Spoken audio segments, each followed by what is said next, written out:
British साम्राज्य के खिलाफ मई 1857 में भारतीयों ने आजादी की पहली लड़ाई शुरू की थी। तब दिल्ली पर अंतिम मुगल बादशाह बहादुर शाह जफर का शासन था।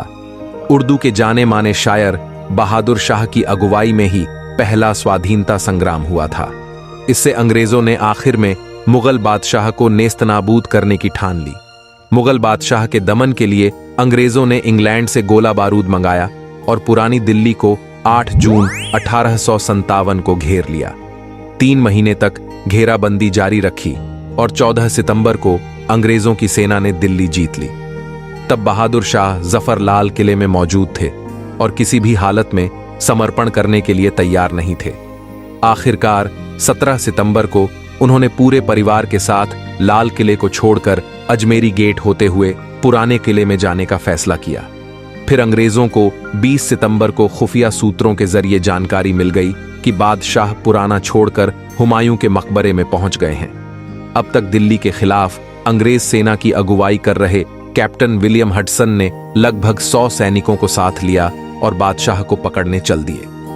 हडसन को इस बात का अंदेशा था कि हुमायूं के मकबरे पर मौजूद बादशाह के लोग और क्रांतिकारी पता नहीं उसके साथ क्या सलूक करें।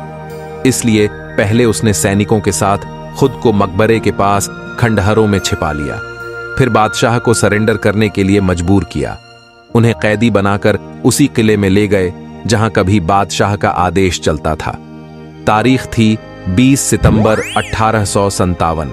इसके साथ ही भारत पर अंग्रेजों का शासन पूरी तरह से कायम हो गया। बादशाह के सरेंडर के बावजूद उनके बेटे मिर्जा मुगल, मिर्जा सुल्तान और पोते अबू बकर हुमायूं के मकबरे में मौजूद थे। 21 सितंबर को उन्हें भी समर्पण के लिए मजबूर कर दिया गया। फिर आई 22 सितंबर। हडसन तीनों शहजादों को लेकर लाल किले के लिए निकला।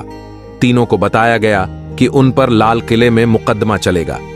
अंग्रेज सैनिक तीनों शहजादों को लेकर हुमायूं के मकबरे से निकले तो पीछे पीछे बड़ी संख्या में दिल्ली की जनता भी चलने लगी, जिसमें शहजादों की गिरफ्तारी से काफी गुस्सा था। हडसन भी इन लोगों के साथ ही चल रहा था। अचानक हडसन ने खूनी दरवाजे पर तीनों शहजादों को रोककर उनके कपड़े उतरवाए और लाइन में खड़ा कर गोलियां मार दी। शवों को कोतवाली के सामने लटका दिया। बहादुर शाह जफर के 49 पुत्र थे। इनमें से 2 मिर्जा अब्दुल्लाह और मिर्जा क्वैश भागने में कामयाब रहे, लेकिन अंग्रेजों ने उन पर इनाम रख दिया ताकि चुन चुन कर सभी को खत्म किया जा सके।